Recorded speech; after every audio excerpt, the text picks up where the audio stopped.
आपने ज्ञान मुद्रा का नाम तो सुना होगा। जब भी हम कोई प्राणायाम का अभ्यास करते हैं या हम ध्यान करते हैं, मेडिटेशन करते हैं, तो उस समय जो हाथों की स्थिति है उसको ज्ञान मुद्रा में रखते हैं।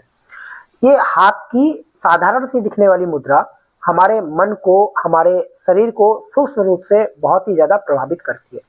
जब भी हम प्राणायाम करते हैं, ध्यान करते हैं, तो अंगूठा और अंगूठे के पास की उंगली को इस प्रकार से मिलाते हैं और बाद की जो 3 उंगली है इनको सीधा रखते हैं। तो इस प्रकार से दोनों हाथों की स्थिति रहती है और इसको हम घुटनों पर रखकर बैठकर ध्यान करते हैं या प्राणायाम के अभ्यास करते हैं। ये एक हस्त मुद्रा है और इस मुद्रा को हम कहते हैं ज्ञान मुद्रा। जब कोई साधक अपने हाथों को ज्ञान मुद्रा में रखकर प्राणायाम या ध्यान करता है, तो ये साधारण सी दिखने वाली मुद्रा सामान्यतः हमारे मस्तिष्क को शांत करती है, क्रोध, चिड़चिड़ापन जैसी समस्या को दूर करती है और मस्तिष्क की शक्ति को बढ़ाती है।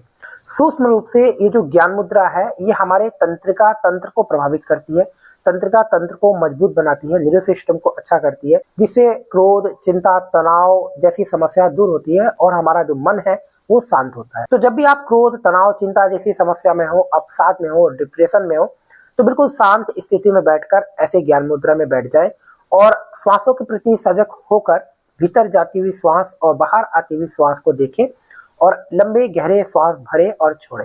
तो इस प्रकार से जो आपका मन है वो तुरंत शांत हो जाता है। और अगर आप प्राणायाम या ध्यान करते हैं तो इस मुद्रा में आप प्राणायाम या ध्यान का अभ्यास करें तो जो आपका मन है वो स्थिर होता है, आपका जो दिमाग है वो शांत होता है। योग से जुड़ी हुई ऐसी जानकारी को प्राप्त करने के लिए सब्सक्राइब करें हमारे चैनल को।